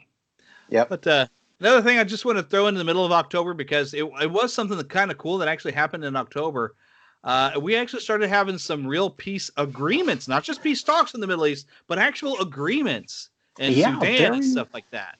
Yeah, our policy for so long has been, this is who we need to reach out to, and this is who we need to try and placate. And it they've used, say what you will about administrations and policies and procedures, but they have gone on a different way to approach this, and it has been absolutely incredible seeing how the Middle East is starting to acknowledge the other countries in the area, and to see the cross-cultural things that are happening has been absolutely incredible. Yes. So it's doesn't fit in with the normal, all the other stuff we've been talking about, but that was significant of being a good thing that happened this year. And Yes, I hope that manages to stand for a while, because we got a new administration coming in. So hopefully they're able to keep it going. I don't know, but I don't want to get too far into that, because Animaniacs came back. And I still, I haven't watched all but the one episode, which it was funny. I don't know if it was as funny as the original, but maybe I need to get and watch the rest of the episodes. It seemed like the first episode was too obsessed with "we're back," and they just had like 2 or 3 songs of "we're back," and I was like, I get it. Come on, make me laugh. I was like, I already love you. Come on. And yeah, it's not quite the same. Pinky and the Brain are fantastic. I don't think that there was a segment of Pinky and the Brain that I really didn't enjoy. But there's something about the Animaniacs themselves. There's a little bit of a spark, but there are a lot of great, well, I won't say a lot, but there's some fantastic callbacks to the original series. And even though the characters from that original series aren't prominent, we do get a really good look at them at one point. And so some very interesting commentary on that as well. I need to watch the rest of them, because I think part of the problem is on Hulu they have the original series, and I started going back and watching the old classic series before I watched the new one, and I'm like, love the classic. This is okay. Yeah, but it was still pretty good, so I need to watch the rest of it, because I bet if I kept going, I probably would very much enjoy the rest of the show. So, but I still love. I was in high school. I remember when that came out, and we still loved it like it was kids. Of course, I still love to watch cartoons. I mean, heck, earlier I was making plans. I'm spending some Saturday mornings watching some Looney Tunes on MeTV when I'm going to have my bowl of cereal. Plus, speaking of cereal, I just want to throw this in there. And I don't recommend this stuff, but there is a Little Debbie oatmeal cream pie cereal. Okay. I don't really recommend it. It's not a bad cereal, but it doesn't taste like what you would hope it would taste like. So stick with the Twinkie cereal then. I haven't tried that one. Have you? No, I haven't. I'm not supposed to. Oh, yeah. I'm probably not supposed to either. But I wanted to try some. With my new dietitian and everything, they have loosened things up for me, because they know you can go crazy. Everything, you just got to keep in balance. Once you kind of get yourself under control, you can balance things pretty good. But when you're trying to get yourself under control, you kind of have to really watch it. So. And that's even another thing. Speaking of my own health, there's something good this year. The new endocrinologist team that I'm seeing for my diabetes, we have a goal of getting me off the insulin in 6 months. Fantastic. So we'll see how that goes. And so I'm trying to be better. I'm drinking more water, because that was one of the things I said, like, dry soda is okay, but you really need water. So I'm being good. I'm drinking lots of water. Good. So November. This is also this is a weird story, but I remember seeing it and thinking it was kind of cool. The largest White Castle on Disney property was breaking ground in November. Well, it's the only White Castle on Disney property. Well, I think with being largest, it might be the largest in the world, is what they're either there, at least the largest in the United States. Mm-hmm. So that's what Disney needed, a big White Castle. And I'm one of them weird people. Okay, because I know the world's divided. Some of us really love White Castle. Some people hate it. I love it. Steamed burgers, come on. We get to pretend it's healthier because they're a little small. They're like little burger vitamins, as Jim Gaffigan says about the little mini muffins. They're like little muffin vitamins. These are like little hamburger vitamins. They're only about this big. They fit on a small biscuit. You can eat it in 2 bites. And now it's so large that even Harold and Kumar could find it, right? Okay. There you go. There you go. I never even saw Yeah, that movie, but I've never had a White Castle. I'll be honest. oh goodness, it's not a West Coast thing. Although we did get a franchise up in Scottsdale, Arizona, last year, I believe. I know we've got the big, burger coastal wars between White Castle on the East Coast and In-N-Out on the West. But for my money, it's Five Guys. I do love me some Five Guys. I got one nearby. They're expensive, but that they are. But it's so good. And one of my favorite videos on YouTube is the guy who did the food reviews. And he goes into a Five Guys and he comes out with a bacon cheeseburger and he eats it. And somebody has even sent him to music of his reaction, which I can't say here because it's not our type of show. But it cracks me up. Have you know what I'm talking about? Have you seen this? No idea. I haven't seen it. I'm going to send this to you. He does drop a word that's not necessary. It's still PG, the word he drops, but it's still, it's not a word we drop on this show. But it's hilarious that was somebody set him to music as he's eating this hamburger. But it's a fantastic thing. Anyways, but then November brought us the Lego Star Wars Holiday Special, and it was good this time. It was funny. Because it's Lego Star Wars. And it touched upon every era of the saga. And thank God Itchy didn't come walking in. So they fixed everything that was wrong about the other one, except for I kind of still wish we could have had some whip stir. Yes, it definitely could have used some Harvey Korman. Yeah. Because you still got to love the Harvey Korman. That's the best part of that, other than the Boba Fett cartoon of the original holiday special. But friend. This one was I loved it. It was just silly and fun and completely not serious, not canon at all. It's just silly and fun, and I enjoyed it immensely. Well, and it also had a good theme about leadership and education, and again a little bit about failure and learning through failure. Yep. And did confirm, though, in my opinion, that Finn's force sensitiveness. Yes. And even I wish they'd have brought the girl in. I forgot her name though from Rise of Skywalker because I'm pretty sure she was force sensitive. And it's like these are the new students. So I did like that. From our announcements that we got, we do know that girl's going to be involved in one of the new series. Yeah. See, I didn't look in too far in the series because I meant to look at it and be surprised when I talk about it. Gotcha. So, because I remember I was so busy just posting that all this stuff was coming up on the Disney Investor Day that I haven't dove into these yet. We're going to dive into it pretty soon. We're not even halfway done with the show here, folks. You buckle up, all right? So, the last thing I want to put in November, this made me happy. Christmas Chronicles 2 came on Netflix. And I actually just finally got around to watching it actually this week. But did you see this one? It was delightful. I know my kids have watched it a couple of times while I've been at work. They're homeschool. I don't know what they're doing watching TV while I'm at work, but they have seen it a couple of times while they've been on their winter vacation, and I've only slipped in at like the very end. Oh, goodness. I saw something about a human turning into an elf, and I thought, okay, that's a bit uncanny. Well, it's not when you see the beginning, because that was an elf that got cursed and turned into a human, and he's freed from his curse and gets to become an elf again. I'm sorry, I just spoiled it, but it was it was so much fun. It hit on everything we loved about like the original one, but brought in a little that level of the Santa Claus Tim Allen series of how fun the North Pole and the magic of all that is. So it was a little bit like that, but it's just fun. Kurt Russell and Goldie Hawn are just perfect for what they were doing with Santa Claus and Mrs. Claus. It's not a sequel to Overboard, then. No. Definitely not a sequel to Overboard, but it is just fun and magic. And even this year, they have another great show on Netflix, Jingle Jangle, with Forrest Whitaker. I had some problems with the sound editing on there because like the songs were loud and the dialogue was quiet. And then I had a big question at the end of why the kids didn't notice that building there with it being so significant. How did they never see it? It's right outside the window. But it's another good one it's not as good as Christmas Chronicles, I thought, but I really enjoyed that one. That was a nice one too. So we had some nice Christmas movies to get to watch this year.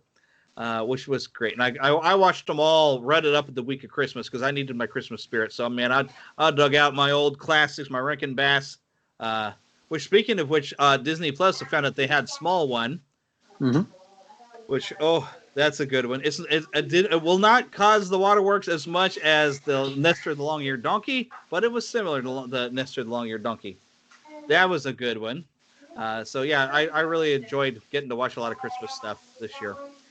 And like, especially in moving into December, I haven't got to watch the entire video, but there's these guys that invented a plasma lightsaber and got into the Guinness Book of World Records for it. It is incredible. It is so cool. I don't know if we can trust humans with these things. No. Yeah, I'd be careful. As much as I would want one, I know I would do something stupid and accidentally cut my arm off with it or something. So, but how cool is that? Somebody managed to come up with it. It's not in a complete identical, but the fact that they can make it come out to a certain point and stop is impressive. Right. So I don't think you can reflect a laser bolt. I don't think you can clash two of them together, but you can cut through a Captain America shield. Oh, yes. That's pretty awesome. And then there was two big movies on the 25th of December, but I'm only going to talk about one of them as a good thing that happened this year, and that was Soul. The other movie that came out, not so much a good thing that happened this year because that was a disappointment. But Soul was good. Did you get? Yes, it was. It? Yes. Yeah, actually, I saw both of the movies. But Soul, quite good. Mm-hmm. Definitely not targeted towards kids. Yeah, there was a lot of. It's something there to help make you think and really internalize. The story is about finding a spark, but it's also how does that affect your life, and what happens if that spark doesn't come to fruition. So, yeah, what happens when it becomes an obsession, and so much so that you forget. I loved the theming of noticing the simple things in life and how special everything about life, and that the character arc. And I don't want to spoil the whole thing, but the character arc of two there coming and saying, "Oh, there's no reason to ever be born onto this earth." When they get a chance to be on Earth, and they're like, this little helicopter feeds, and special moments of candy and all these different things, realizing life is just worth living for the simple little things. Right. Oh, it's not my favorite Pixar movie, but it was good because it wasn't as funny as some other Pixar's. Although they had some really good jokes they get in, they have some really good stuff that made me laugh out loud. It's like Inside Out. Inside Out is really good. It's not necessarily that funny, but it's so good. And Soul wasn't really that funny, but it was so good. And it made you feel good. And it made you stop and think. It really did. Because as I've been saying it now for a while, Pixar is beating the heck out of Disney Animation. Pixar has not failed yet. And Disney Animation has had a few that's come out that I'm like, it was okay. But Pixar, I haven't really had even stuff that people like The Good Dinosaur. I'm one of the few people who really enjoyed that one. So I haven't really had that many Pixar movies that have been like, well, that was okay. Pixar is just full cylinders, man. I love Pixar.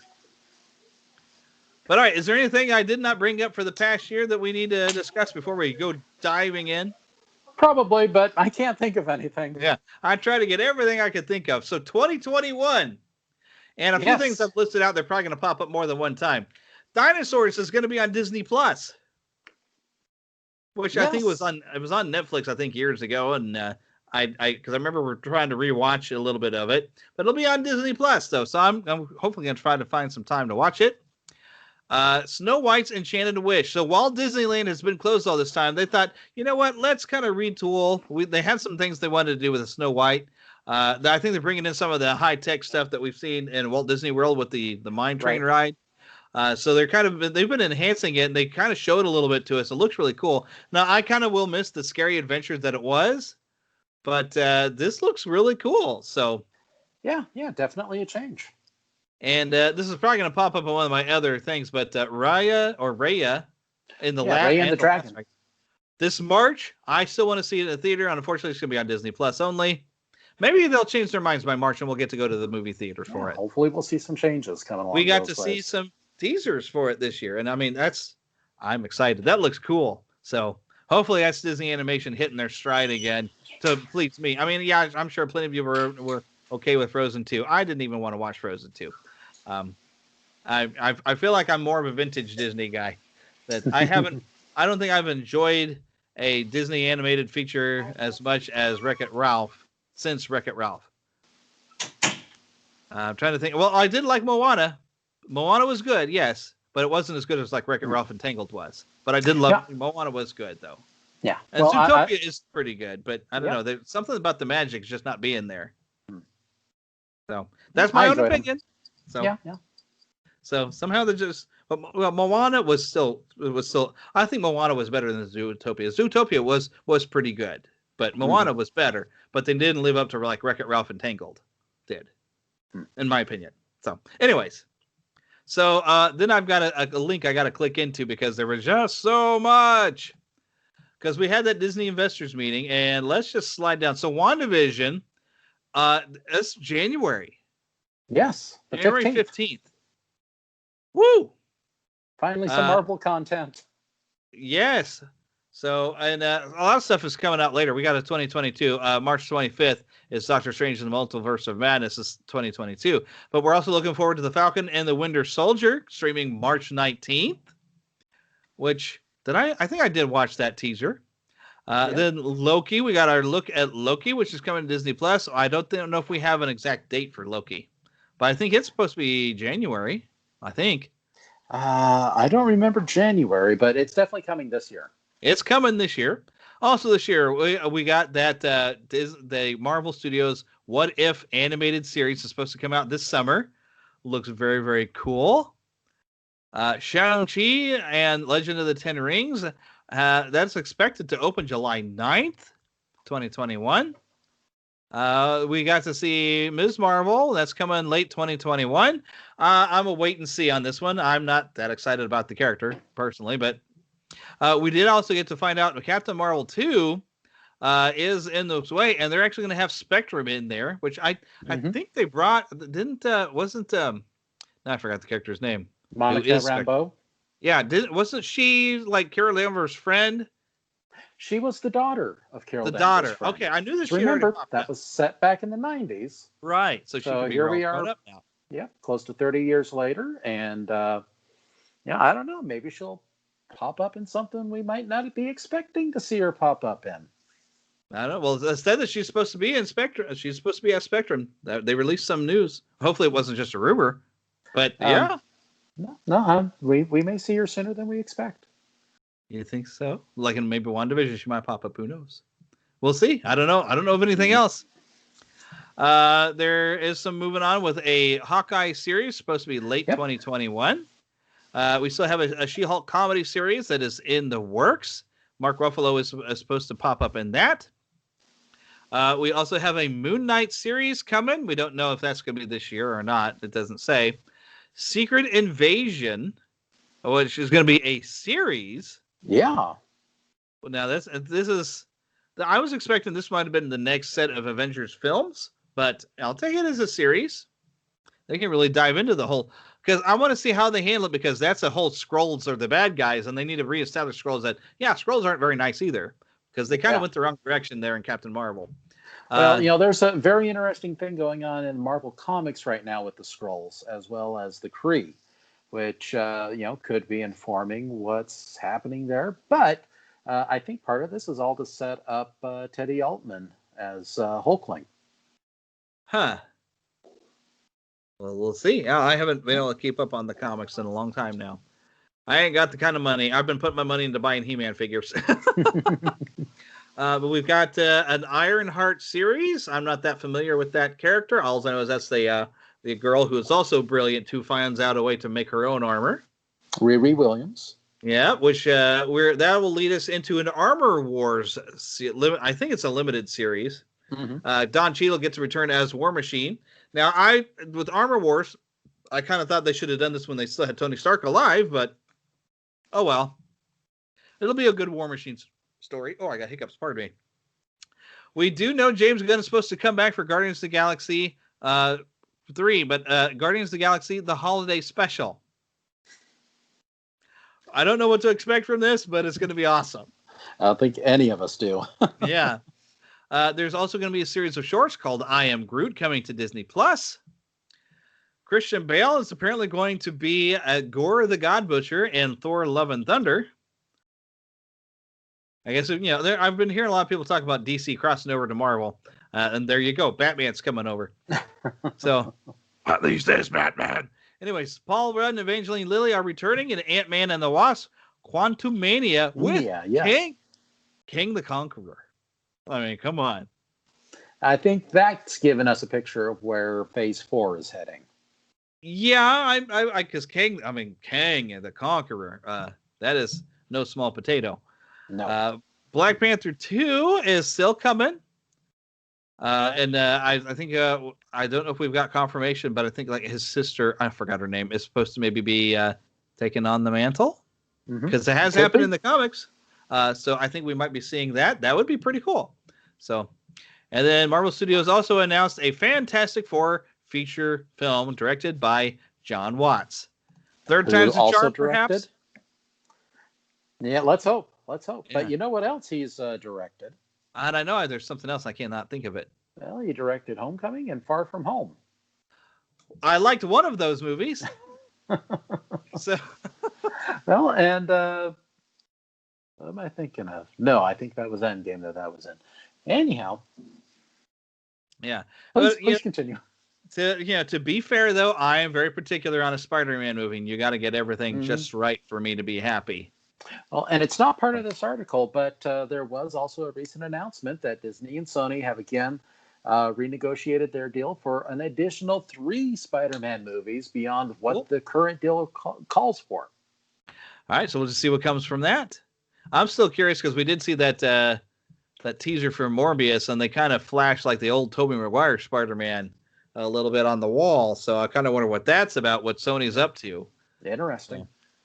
But we got a lot of Star Wars things too. Rogue Squadron, not based on any games, not based off any books. A whole new Star Wars feature film with director Patty Jenkins. And I think some people have been kind of criticizing her director because they didn't really like this new Wonder Woman 84. But I don't think that's Patty Jenkins' fault, really. The movie was okay. It wasn't bad. It just wasn't as good as it should have been. It was disappointing. So I think Patty Jenkins is capable of making a very cool Rogue Squadron movie. So I'm looking forward to see what they come up with for that one. Yeah, and the teaser for that, they did show her, and she did describe that she comes from a family of pilots. Yeah. So I think that's definitely going to factor in to what's going on. And I'll be honest, one of my favorite parts about Wonder Woman 84 was the sequence where they get the jet and they take off and they're flying through Washington, D.C. on the 4th of July. Yeah, well, the only good part about that was really turning it invisible, because I had a lot of questions there. How do you just go into the Smithsonian, find a jet that's got enough fuel to take you to Cairo, and also has not had the entire inside guts stripped out because they're going to display it in the Smithsonian? You just do. Yeah, there were so many things wrong with that movie that I just didn't want to get into it, because I did kind of have some fun with it, because it was really a good spectacle and it was pretty cool, but it also carried a lot. Since I'm going to talk about Wonder Woman, it also carried a lot of the same plot points that we already saw in Superman 2 and Spider-Man 2. So I guess when you get to your sequel, is where you have to you got to sacrifice your powers in order to try to get your love interest back, and then realize that you need to have your powers and you lose your love interest. Well, and you forgot the opening to Superman 4 as well. There you go. I mean, I felt like I'd already seen that movie before. I was so disappointed. But anyways, Taika Waititi is going to make a Star Wars film. Yes. And if anybody that can't remember who that is, Thor Ragnarok, okay? There you go. The guy is a super talent. He knows how to do some fun action and comedy, and that's something Star Wars needs, is action and a little bit of humor. Exactly. Well, and he's already dipped his toe into the Star Wars universe. He's directed a couple episodes of The Mandalorian. He was IG-11 in The Mandalorian. Yeah. So, I'm excited to see. He did. And if he gets in trouble, he'll just self-destruct. There you go. He did put out a very interesting tweet. He did apologize in advance for destroying Star Wars fans' childhoods. See, I love that guy. He's funny. He's very clever. I'm excited to see what he does. Yeah, I'm sure he's a guy who can take the high ground. Right. Because we got a little bit more about Obi-Wan Kenobi. And basically what we know is they actually got Hayden Christensen. He will be returning as Darth Yes. Vader. Now, how that plays out, we don't know. No idea. We just know, like, what? Yeah. Really? So, I don't know what we're going to see, but we're going to see it. And then Ahsoka. And we've already got, okay, not to spoil anything in Mandalorian, but we got to see Ahsoka. And so she gets to come back. So, oh my goodness. We also get apparently producers Jon Favreau and Dave Filoni didn't think one series was enough. They wanted another. So we got Star Wars Rangers of the New Republic. Don't know anything about it, but okay. Yeah. I'm in. Just from Jon Favreau and especially Dave Filoni. If Dave Filoni's doing it, it's going to be good. Yeah. I will go down and say that right now. We also get a Lando Calrissian series. So don't know what exactly is going on with that. Also, Andor, of course we knew it was coming, which I'm into. With Diego Luna, I liked his character in Rogue One, and I want to see what all he did. As long as they bring in my man, Alan Tudyk back. Yes. It's such a great pair. I want to see them together. I'm excited. There's something called The Acolyte. Yeah. That's actually going to be related to the new High Republic series that Lucasfilm is putting out. There's a series of comics, a series of books, and this is going to be connected to that. It's set about 200 years before the Clone Wars. Huh. So, right. Yeah, we do know that there are a couple of older Jedi that, would have been alive at the time. So It'd be interesting to see some familiar younger faces popping up. We'll see. I haven't looked into the High Republic stuff, so no idea what to expect. But Star Wars: The Bad Batch, which we found out, we've heard Ming-Na Wen apparently should be popping up. As Fennec. Mm-hmm. Yeah, definitely as Fennec. It's been confirmed. Woohoo! I was so glad it's another spoiler warning, but I was so glad they found a way to bring Fennec back because I was disappointed that they had Ming-Na Wen and I thought they'd killed her off in the first season. To have her come back and to be important to the series made me happy. Oh, yes. I was so happy. Yay! So then Star Wars Visions. I'm not sure what that is. I guess it's about anime creators. Anthology collection. 10 fantastic visions from several of the leading Japanese anime studios. I'm down. That sounds cool.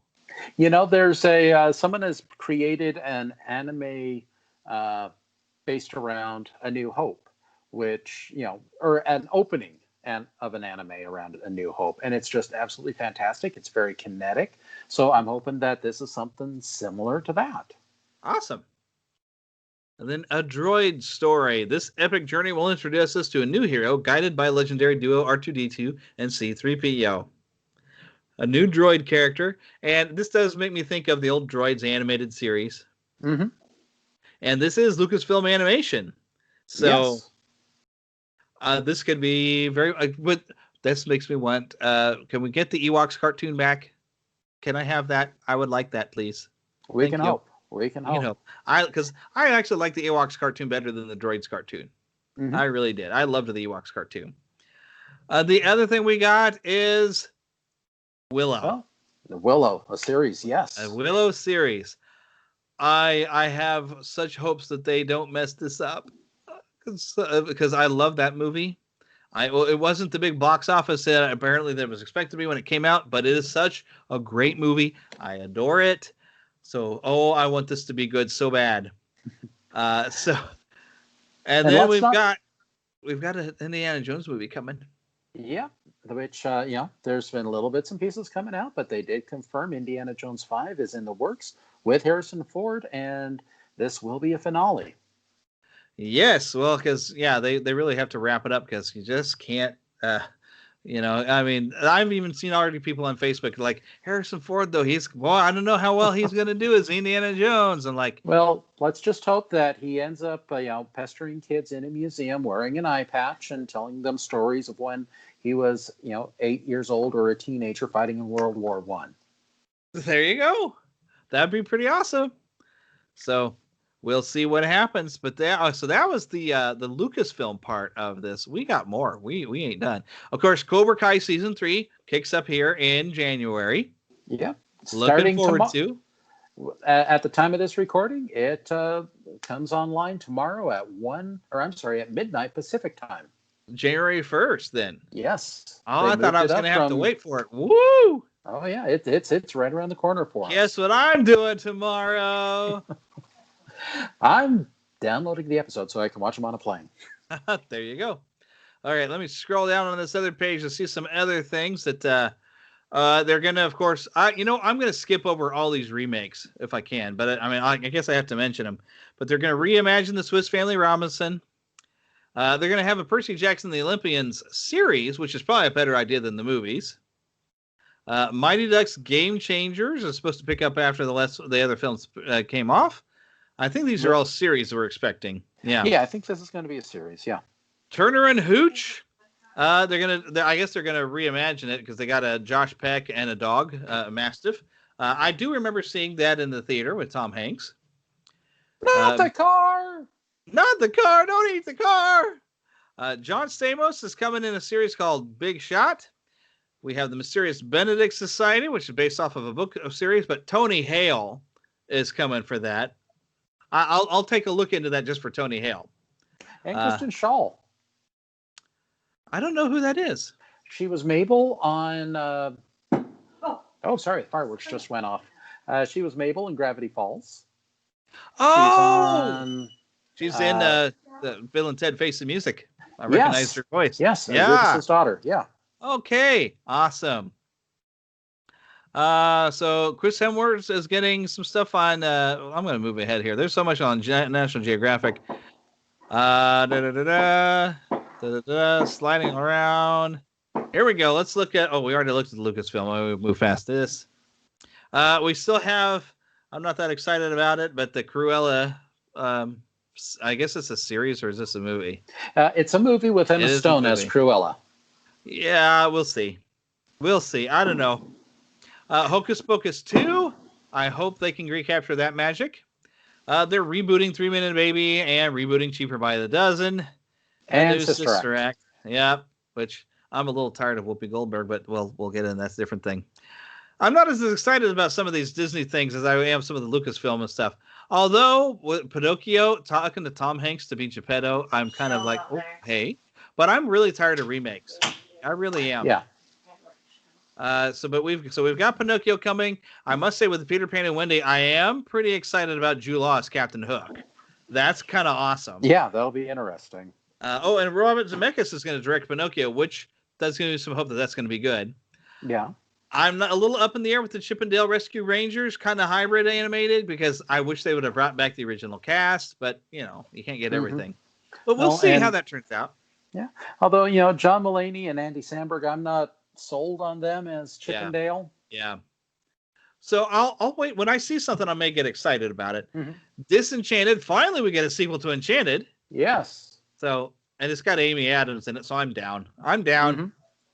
Then we've got, let's see. They're going to develop a series, an animated version of Diary of a Wimpy Kid. They're going to do some more Night at the Museum. I'm not sure what's up with that, if that's like a new series or if that's a continuation. I'm not entirely sure. And definitely not going to be the same without Robin Williams. Yeah. If it is a continuation. Yeah. We do have the Jungle Cruise to look forward to this year with Dwayne Johnson. Yep. Okay. Oh, looky there. The upcoming feature film Encanto, which we should do songs by Lin-Manuel Miranda. That's actually coming November 2021. Taking place in Colombia. Yeah, I remember hearing about it. I'm glad it's still on its way. We'll take a look at it. Mm-hmm. We've got some series based on Zootopia, Tiana, Moana, and Baymax. Of course, Moana, I thought we were getting another movie with Moana. Are they still doing that? They could be, but you know what? It's Disney, so if we can make a series out of something, we will. Yeah, there you go. I don't know what all the adventures Tiana would have with her restaurant. I don't know. I'm not sure what their plan is with Tiana. Oh, well, it was kind of... I was just going to say, throw Mama Odie in there and anything can happen. There you go. It was one of the things, though, with the Jingle Jangle that Anika Nani. Nani Rose? I always have a hard time saying her name, but I was like, it's Tiana. She's in the movie. And I was there when they showed her pop up and I saw her name in the credits. I was like, she's in here to sing. And I had to wait too long for her to come out and sing a song because she rocked her song. I guys must say, Oh, good. But they only gave her one song. I'm like, come on, you got Tiana in there. Let her sing more. So then we got something called Turning Red with a guy who turns into a red panda, or I guess the little girl turns into yeah. Which I love red pandas anyway. So I'm curious what that's going to be like. Mm-hmm. I'm a little sketchy about Lightyear because it's going to be a live action with Chris Evans. Yeah, that's going to be definitely something different. Well, it says Chris Evans will voice the hero, so maybe it's not quite. I believe it's still going to be animated, but it's going to be a human Buzz Lightyear. Yeah, and I'm like, oh, come on. I like Tim Allen as Buzz Lightyear, but Chris Evans surprises me a lot sometimes. So I'm curious what they do with it because Buzz Lightyear is still, I think, my favorite character out of the Toy Story series. I love him when he's delusional. He cracks me up. It's great. So I'm down to check that out. Let's see. We got some series Inside Pixar, Pixar Popcorn, Doug Days, and Cars, a series based around cars. Something called Luca, a feature film coming for theaters next summer. Let's see here. What else have we got coming on here? Well, we already talked about some of this Marvel stuff. Yeah, but I'm not that worried about ESPN Plus. But yeah, there's a lot of stuff coming, mainly for Disney Plus. Disney is doing right by me, I think, with Disney Plus and putting so much good stuff on there. Yes, if there's any one thing, Disney Plus had a lot of content.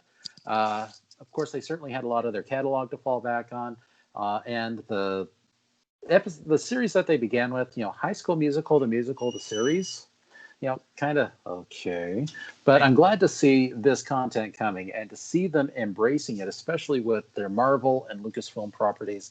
Again, if things are to the same level as The Mandalorian, we're in for some really good content coming for us. And if they can hook us emotionally, especially as they did in that last episode, there's nowhere to go but up. So we're crossing my fingers. I'm hoping. But Disney Plus has certainly been a game changer for Disney, and they've seen the effect that it has. So bring it on. I'm looking forward to what they've got. But please release something in the movie theaters, Disney Plus, please. Yes. Please. Well, and looks like Disney is planning on doing it. Yes, so, come back to the movie theaters. I love the movie theater experience. Because Black Widow is supposed to be coming in March, and that better be in a theater. Because I want to go and have my theater experience. It's fun in the theater. Yep. So I don't want it to be. Well, I just don't want it to be 2023 after the snap, before anything comes back. Yeah. But other things coming out to look forward to, hopefully still coming this year, Ghostbusters Afterlife. Yes. I haven't heard anything on that in a little while, but I think they're still trying to aim for that 2021. Also, 2021, we've got Walt Disney World's 50-year celebration, which I'm sure has been cut back a little bit, and especially, seeing some disappointing photos of the construction kind of got halted on that Tron coaster. They've had some delays because although I've been seeing some stuff about some workers being able to come back, they've had to lay off a lot of workers this year, so it's been held up, but it's still 50 years of Walt Disney World. Oh, yeah. And, not only do they have Tron, but over in Epcot, they're opening up Ratatouille. They're going to have the Guardians of the Galaxy open up there. Over in, we've been talking about it over in Hollywood Studios. They just opened, Star Wars Galaxy's Edge has been open for, a year and a half now. They've got Mickey and Minnie's Runaway Railway that has just opened. Toy Story Land is still popular. So there's a lot going on there. And, while I'm the first to admit that in this COVID world, things are not the same at Disney World. They're doing what they can, and it's going to be amazing to see what they'll be able to do once we can go fully back in and experience the parks, have the cast members there, have the characters there, have the parades and everything that they are known for. Once it comes back, it's not going to take long for to get that feeling back. Yeah. And I am looking forward. I'm hoping maybe this will be the year I get to make my return. There you go. Because I want to It's a see, good I year want to to do get in it. there. So hopefully, maybe I have to have a lot of things change for me, but we'll see. I would love to come back for 50th anniversary. But something else I'm looking forward to. I don't know if this is coming 21, but I know it's coming soon. Hogwarts Legacy. Don't Oh know anything yes. more about it other than a Harry Potter role playing game. I believe that they are looking to release it this holiday, so or this Woohoo! coming This Christmas. coming. So yeah. So we're a year out. I'm excited for that. I can't wait till we get to hear a little bit more about it. I'm sure eventually we will. But Oh right now yeah. it's very hush. The Hogwarts Legacy is going to be awesome. And then Masters of the Universe Revelation, that new animated series. We got to hear the cast earlier this year. And I've been hearing that there's going to be like two different animated series for Masters of the Universe because they want to have one that's a continuation of the filmation, but then they want to go more adult with the DC Comics run that they had of Masters of the Universe was a bit more violent and a bit more grown up. And they want to have a series that's off of that, which I've been hearing is going to be another toy line based on that series, which I forgot what that one's called. But I've been hearing stories about two different series coming. So I don't know how accurate I am on any information I'm getting on that, but either way, Master Universe is back, baby. More cartoons, more toys, yay! And I still have these toys on my desk. Just so long as they don't make Masters of the Universe Roar. Roar? What was Roar? Oh, we had Thundercats Roar last year. Oh, gotcha. Yeah, do not make fun of Masters of the Universe when you make a new series. Take it seriously, because I want to see this movie. I don't think they're gonna maybe start shooting maybe this year the Masters of the Universe movie. I know they cast a He-Man, so which he needs to bulk up. Yeah, that guy needs to bulk up. So we'll see what happens. I don't know whether or not to get excited about that yet or not. Other than I am kind of excited to see it, but we've seen them wreck a Masters of the Universe movie before, so we'll see. But I think I've got everything really that I'm looking for, that at least I know I'm looking forward to, other than, of course, Wave 2 of Master Universe Origin figures. Wave 3 will maybe coming this year as well. Anything else big you're can think of, other than hopefully maybe Disneyland will open up again? And that would be nice. I know that with the reopening of Buena Vista Street, they've had a lot of success with that. But who knows? California has got some of the most strict guidelines out there right now for dealing with COVID, and that situation is going to have to be resolved before they can open back up. Yep. So there's a lot of potential good stuff that could happen this year that we just don't know. There's always that we don't know. But what we need to do is keep that pixie in a pocket, young at heart, positive attitude. So whatever happens, we find ways to deal with it, even if it means I go and I buy more He-Man figures to help me deal with life. Or do like I'm doing now, play it through Final Fantasy VII Remake again, as I anticipate. Hopefully, I've been hearing rumor that we may this year hear about what's happening with Final Fantasy VII Remake Part 2. And also, we're expecting to hear more. Final Fantasy 16 is hopefully coming, I guess, in 2021. They had that little teaser trailer of that one. They're going back to their roots of being just pure fantasy instead of the science fiction that they've done lately. I feel like I've been drawn back into the Final Fantasy series again. Now that it's more of a kind of a mixture of some action with the role-playing elements, it's right in my ballpark now. Good. So I do have a copy of 15. I haven't played it yet, but I'm going to play that one. Right now, I'm also going through Far Cry 3 and Horizon Zero Dawn, but I got sidetracked because I wanted to play Final Fantasy VII Remake again. But I'm going to play 15. I got a lot of things stacked up because one of the things we didn't even talk about that happened this year, because it's hard to say it was a good thing, was the PS5 and Xbox Series S. And why it wasn't such a good thing is that nobody can get a hold of the dumb things, and all these scalpers are out there selling it for twice the price. All right.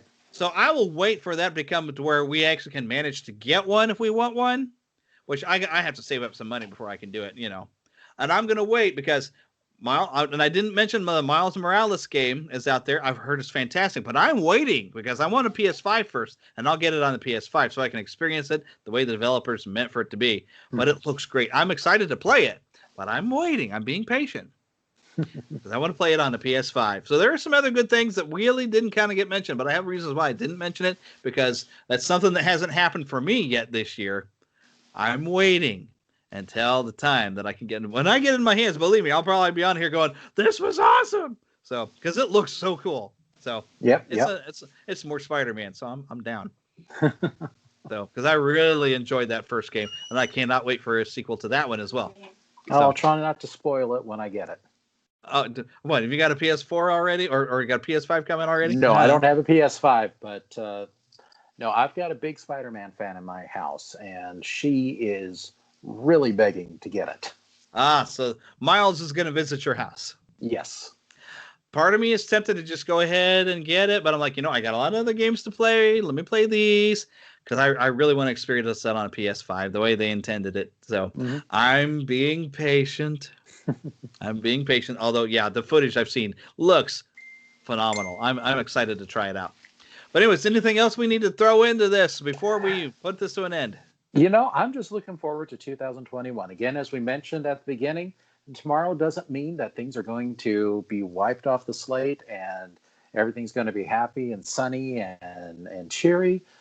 That's going to be up to us. That's that's going to come down to the way that we approach it and our attitudes. But you know what? We've been in Neverland. We've had a chance to get away from some adulting here for a bit now. Let's make sure we've got those pixies ready. Sprinkle ourselves with some pixie dust or with some Eternia soil. And, there we go. Yeah. And make the most out of 2021.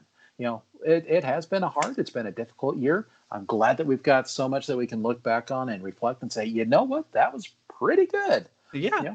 But let's make 2021 even better. Indeed. But with that, let's wrap this up. So we'll see you all on the flip side. Make sure you're checking in on the audio. If you're not subscribed to the YouTube channel, make sure you hit subscribe and like on this video. Make sure you also come and subscribe to the audio, because I got an interview already finished with Dan Viets. Now, the name doesn't sound familiar, but he is the head guy for the Thank You Walt Disney organization that is trying to rebuild the Laugh-O-Grams. They're on a new big push. This is a very important interview. You got to come back and listen. Plus, there's Disney history here in Kansas City that I didn't know that he talks about. He had a lot of great Walt Disney history stories that you're going to want to hear. So make sure you come back and make sure you subscribe to our audio podcast. It's coming. All right. Make sure. Dan Viets. And I'm working on some other fun conversations too. Greg Berg, I've been in talks with him for a while. We're trying to work it out. Greg Berg, you might know him as Baby Fozzie from the original Muppet Babies. Oh, okay, yeah. I'm working on it. He's agreed to be able to come on the show. We're just trying to find a good time. I've also spoken to another guy who's actually working on a Masters of the Universe fan game that is really cool. I tried a demo out today. I think we're going to have him on very soon. So we've got a lot of fun stuff coming up this year on the show. So make sure you're subscribed. The audio does come out here on YouTube. So if you just listen on YouTube, that's fine as well, because you can still listen. But make sure you leave us a nice review on Apple. Go visit the website. Go to our Patreon page and help me out to keep this show going. But without further ado, let's wrap this up and we'll wave. Bye. Bye.